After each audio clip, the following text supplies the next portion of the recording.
За тэгвэл сэргэлтийн галыг асаая гэвэл эзний үгийг сахигч байх хэрэгтэй. За шаштрын дэд номынхан 34-ийн бүр цааш нь үргэлжлүүлээ 14-өөс 21-ийг би уншнаа. За энэ дээр бас гайхалтай зүйл болж байна. Эзний өргөөн дотор хийсэн байсан мөнгийг тэд авчирч байх үед Мөсөгөр дамжуулан өгсөн эзний хуулийн номыг дахиж Хилкия олжээ. Хилкия хариулан гүш Шафат би эзний өргөөнд хууль ном оллоо гэв. Хилкия тэр номыг Шафат өгчээ.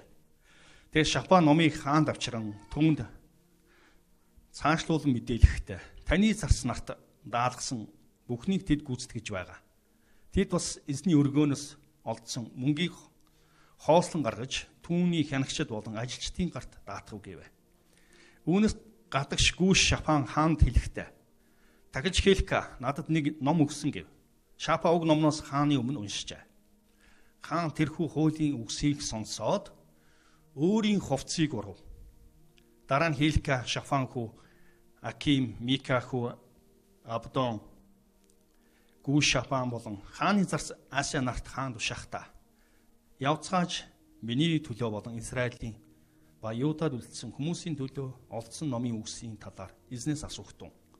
Энэ ном бичигдсэн бүхний дагуу үлдэхээр эзний үгийг бидний эцэг өвгөд сахаагүй учраас бидний дээр асгарсан эзний уур хилэн агуу ажээ гэв. Тэгэхээр Хилкия болон хааны илгээсэн хүмүүс Шаломын эхнэр иш үзүүлэгч эмэгтэй Хулдан руу яв. Шалом нь Асрагийн ач Жокегийн хүү бөгөөд хувцсны агуулгын сахиул юм. Хулда Иерусалимд 2 дугаар дүүрэгт амьдардаг байв. Тэд мөнөөх зүйлийн талаар түүнтэй ярилцжээ. Тэрээр тэдэнд Израилийн бурхан эзэн ингэж айлдаж байна. Та нарыг над руу илгээсэн хүнд хэлэхтэн, эзэн айлдахдаа үзэгтэн. Би энэ газар болон энтхийн орсон суугчд дээр гай гамшигыг буулгана. Тэр нь Юдагийн хааны өмнө тэдний уншсан тэрхүү ном бичигдсэн бүх хараал юм. Яагаад гэвэл тэд намайг умартан, үүр бурхтад утлага өгүүлж өөрсдийн газрын бүх ажлаар намайг уурлуулсан билээ. Тиймээс миний уур хилэнг энэ газар дээр зутгах бөгөөд унтраахгүй гэж байна хэмэв. Харин эзнээс асуулахаар та нарын илгээсэн Юдагийн хаанд та нар үүнийг хэлэх болно. Чиний сонссон үгсийг Израилийн бурхан эзэн ингэж айлдаж байна. Чиний зүрх зөөлөн байж энэ газар болон энтхийн орсон суугчдын эсрэг хэлсэн түүний үгсийг сонсоод Бурхны өмнө чи өөрийгөө даруу болгосон бөгөөд миний өмнө чи өөрийгөө даруу болгож хувцаа уран миний өмнө уулсан учраас би чамайг үнэхээр сонслоо гэж эзэн тунхаглаж байна. Үзэгтэн би чамайг чиний эцэг өвгөд рүү аваачин чиний булшинд амар тайвнаар очих болно. Энэ газар болон энтхийн оршин суугчд дээр миний авчрах бүх гамшигыг чиний нүд үзэхгүй гэсэн гэх болно гэв. Тэд хариу үгийг хаанд дамжуулваа. За энэ гайхалтай түүхийн хэсэг байна. Манай Йосеф хаан маань эзний өргөөг засварлаж байхад эзний хуулийн номыг олсон. За энэ хэсгээр үнэхээр над гонхтой байдаг. Бүхэл бүтэн 50 жилийн турш эзний үг тэр өргөөн дотроо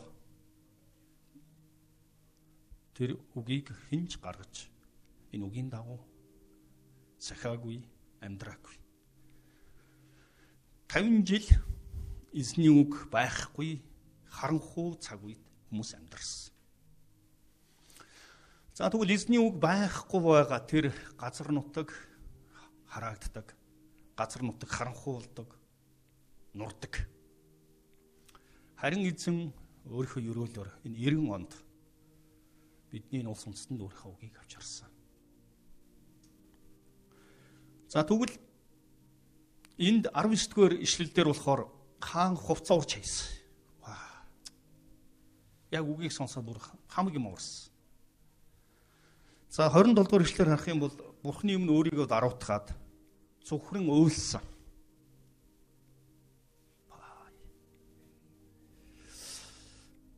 За яг өнөөдөр тэр үеэс бол өөр л дөө. Яг нь тэр үед бол ганцхан ном байсан байна. Ганцхан номыг би тэгж боддیں۔ Ингээ ганцхан номыг одоо яг энэ өргөөнд ингээ бүх хүмүүст уншиж өгдөг.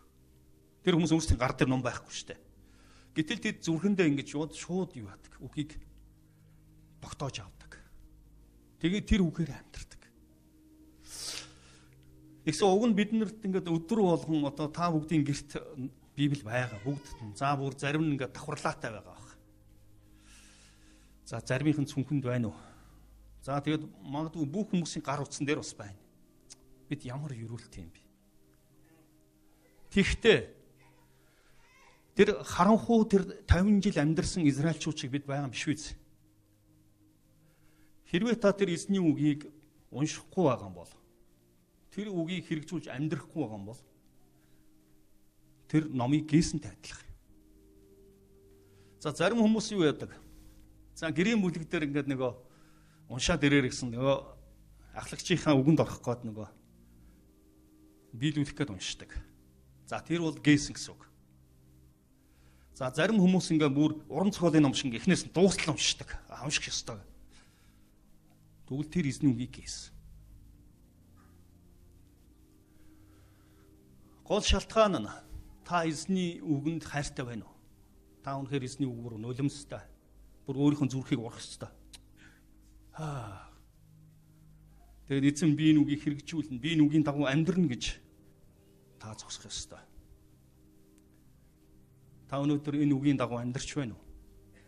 Эзний үг таны дотор жинхэнэ утгаар хөдөлж гин үү? Тэгвэл бид үнэхээр уг нь гоё үе байна те. Бүх хүмүүс Библиэд. Гэхдээ яг тэр харанхуу тэр 50 жилд ялгаагүй шүү дээ. Тэр үг таны амьдрал болоогүй шүү дээ. Ёстой. Ерөөсөө энэ бичээс тэр ямар ч юу оруулдаг, салхи оруулдаггүй. Юу уйлах. Юун зүрхээ урах. Зүгээр ингээд номын сан дотор нь байждаг. Одоо хүмүүс жоохон гайхах юм. Надад тэр 2004 оны Библи байна. 13 оных байна. Ой нартай Библи байна. Хой тэр гэдэг.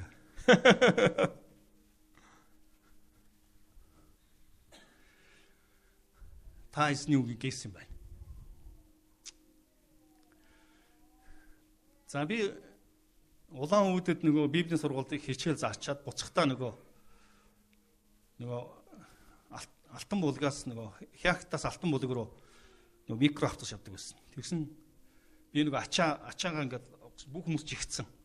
Тэгсэн жолооч нь одоо дээр ачин дээр тавьчих гэсэн нөгөө. Тэгээ дээр тавьсан. За тэгээд Сүхбаатар хот дээр буусан чинь миний ачаа байхгүй. Тэгээд би араас нь буцаа явсан. Тэгээ хамгийн гол миний одоо ингээд гашуудад байсан. Тэнд миний Библи байсан. Би Библиэд л ингээд Библийг гээцсэндээ ингээд бүр байж чадахгүйсэн. За гэтэл тэр том ноутбук байсан. Тэр нь бол харамсахгүй. Ноутбук зүг. Ганцхан нөгөө Библийг гээцсэндээ л ингээд байж чадахгүйсэн. Ямар харамсалтай.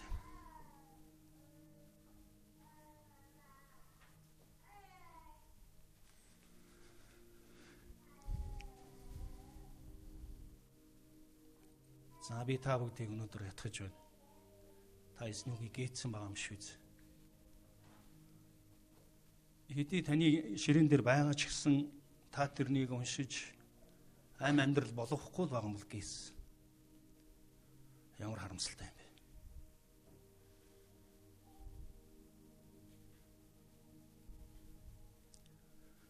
Эзний өргөөнөөс энэ үгийг яаж гээж чадчихна? Би бараг тэр хаан эзний өргөөнөөс тэр Библийг тэр номыг олоход нь би яаж тэр 50 жил ингээд эзний өргөөнд байсаар багт чинь тэрийг аваад агуу зүйл болохгүй яаж ийна гэл ингээд игдүүцгэр байсан. За тэгсэн би өнөөдрийн өөрийнхөө энэ амьдарч байгаа цаг үе дээр ингээд харсан чинь чуулган яаж эзний өргөөнөөс нь үгийг гээж ийна. Яг тэрнтэй адилхан ингээд игдүүцгэр болсон.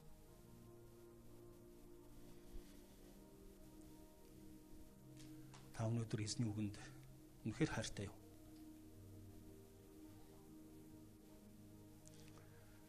Нөгөө хятадын итгэгч нар юу яасан? За би одоо бүр гүн тэр чинь нэлээд хэдэн жил юм. Бараг Библи хэвлэгдээгүй хүнд үед. За 90-ад оны ихэр гэсэн үг. Очиход. За чуулган дээр нь ингээд юу вэ? Пастор нь ганцхан Библитэй. За тэгэл жишээ нь одоо юу гэдгийг. За Яаков номын 1:22 гэл гэх юм бол чуулганы хүн өөрөө босч чийжэр. Гэхдээ өөрсдийгөө гэл ингээд шууд хятадаараа эзний үгийг тунгалдаг. Яг бол тэднэрт нөгөө Библийн үг байхгүй. За тэгж жаад за Ром ном 8:1 гэл одоо пастор хэлэнгүү дахиад нэг өөр хүн босч ирээл. Шууд чийжэр. Чуулганы бүх гишүүд эзний үгийг зүрхэндээ чийжилсэн. Ваа. Тэдэнд эзний үг байхгүй штэ. Тэр үгийг тийм их хайрлаж штэ. Тэгсэн биднэрт одоо ингээд бүх талбарууд дээр байж чинь гэсэн гиз.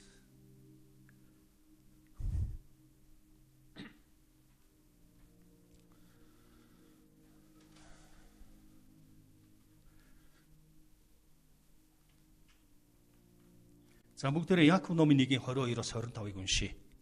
Гэхдээ өөрсдийгөө хуурдаг зүгээр нэг сонсогчд биш, үгийг хэрэгжүүлэгчд болох тун. Учир нь үгийг сонсоод өвөлддөггүй аливаа хүн бол төрлөх нүүр царайгаа толинд харж байгаа хүнтэй адил юм. Тэр хүн өөрийгөө хараад эргэхдээ өөрөө ямар байснаа тэр даруйд мартдаг. Харин мартамхай сонсогч бус хэрэгжүүлэгч болж эрх чөлөөний хууль болох төгс хуулийн хянуур үздэг бөгөөд түүгээр байдаг хүн нь үүс дотроо өрөвдөх болно. Эзний ард түмэн та эзний үгийг хайрлаж байна уу? Энэ бол амьд үг. Энэ үгээр дамжуулан та бүх агуу зүйлсийг хийх бол тэр үг жинхэнэ биелэлээр амьд таны дотор амьдарч байх ёстой юм аа.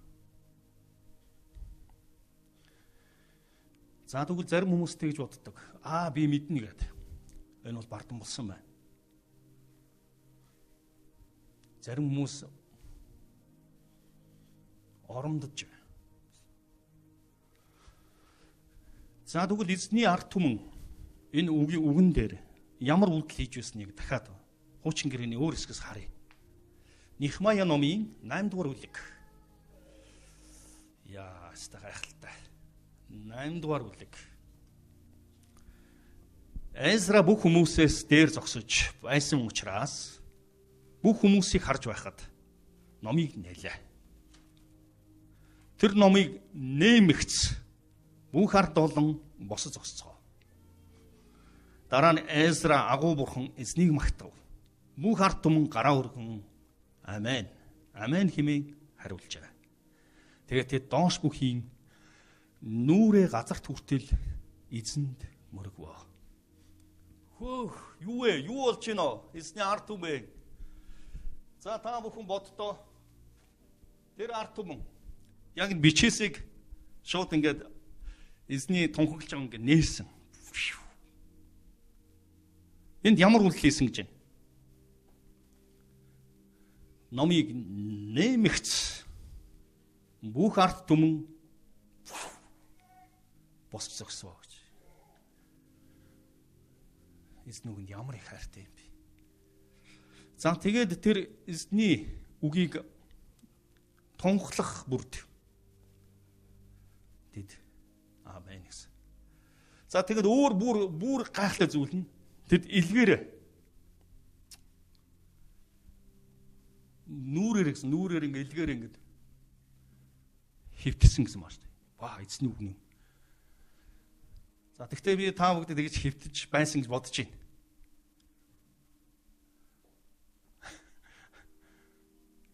Ямар их хүндэтгэл вэ те? Эзний үгний өмнө ингээд юу яаж байгаа юм бэ? Бүр урсж байгаа байхгүй хөвтөд өгсөн.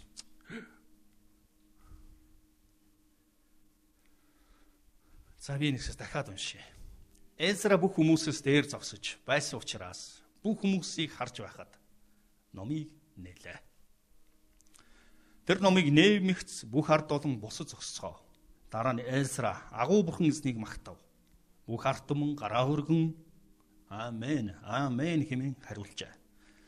Тэгээд тэд доош бүхийн нүүрээ газар түргэн эзэнд За би цааш унших уу? Цааш унших юм бол бүр айгүй агуу хүндэтгэл байгаа.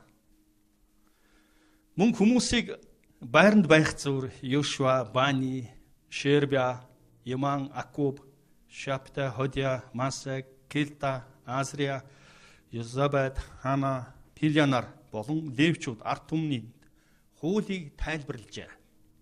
Тэд номоос Бурхны хуулиас уншсан зүйлсээ тэдэнд ойлгуулахын тулд тайлбарлажээ. Дараа нь захирагч байсан Нехмая, дахиж Гүүш, Айзра мөн бүх ард түмэнд хуулийг заасан левчүүд нь бүх ард түмэнд хандан энэ өдөр бол та нарын бурхан эзэнд ариу юм аа. Бүх гашуудан уулгатун гэвэ. Учир нь бүх ард түмэн хуулийн үгсийг сонсоод өвлж байваа.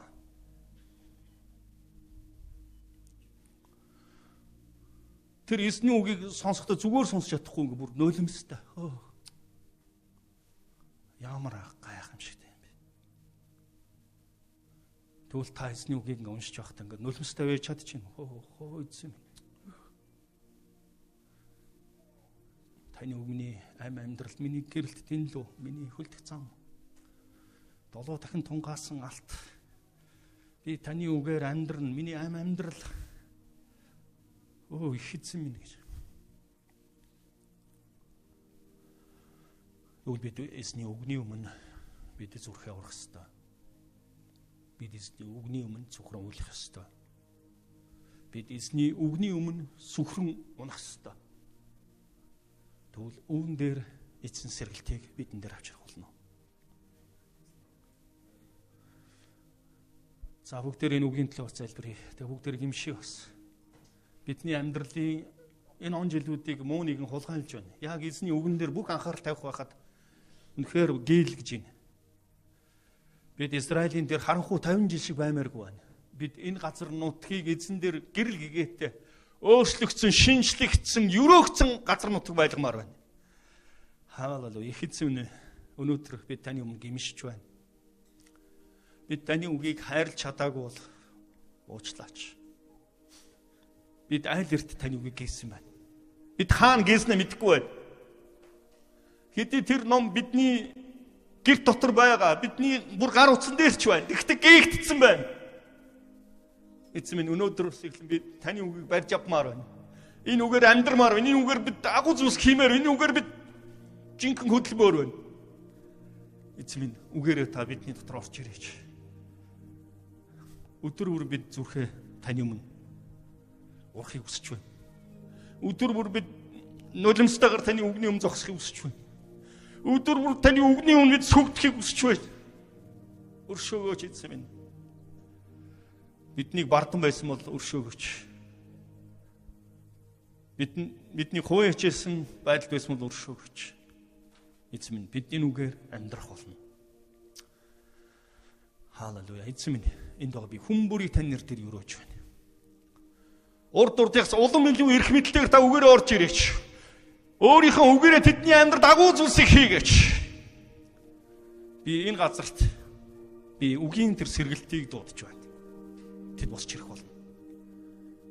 Хүн бүхэнд таны үгийг тунгалах болно. Хүн бүхэнд таны яруу алдрыг харуулах болно. Та бол эзэн. Танаас өөр сайн сайхан гэж байхгүй. Та өөрийнхөө үгэн дотроо та хизээч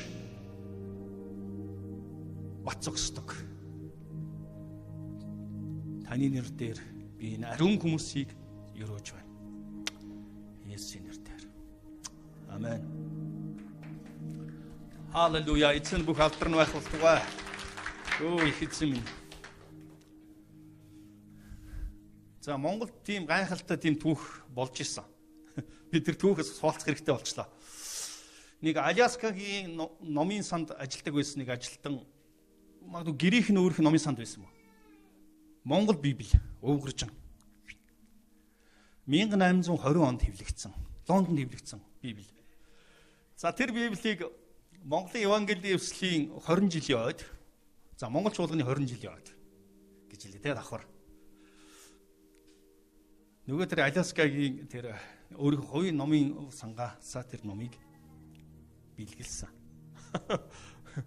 За тэгсэн яг тэр үед би Монголын евангелист ерөнхийлөгч байсан. Тэгээд шууд гардаж авахгүй гэсэн чинь ингэж болохгүй штэ. Вөө бид чинь бүр ямар их түүхтэй 1820 оных штэ. Тэгээд Монгол чуулганы бүх пасторуудыг, чуулганы хүмүүсийг нэгдүгээр цуглаан дээр дуудсан. За тэгээд Монгол үндэсний хувцастай ингээд эмэгтэй эрэгтэй хоёр хүүхдийг. За тэгээд яг тэр өргөөнд ингээд нөгөө Библийг ингээд нээгээд маш хүндэтгэлтэйгээр ингээд өргөөнд орж ирсэн. Бүх хүмүүс босож эзнийг магтсан. Ямар гайхалтай юм бэ те. Одоо тэгээд тэр ном Монголын Библийн ариун бичээс нэг имлэгт хадгалаас байгаа. Тэгээд та бүхэн тэр бичээсийг музейд үзэж болно. Гэхдээ тэрийг бүр үнэхээр хүндэтгэлтэйгээр бас. Баяртайгаар тийм. Өгтөж авч ирсэн юм аа.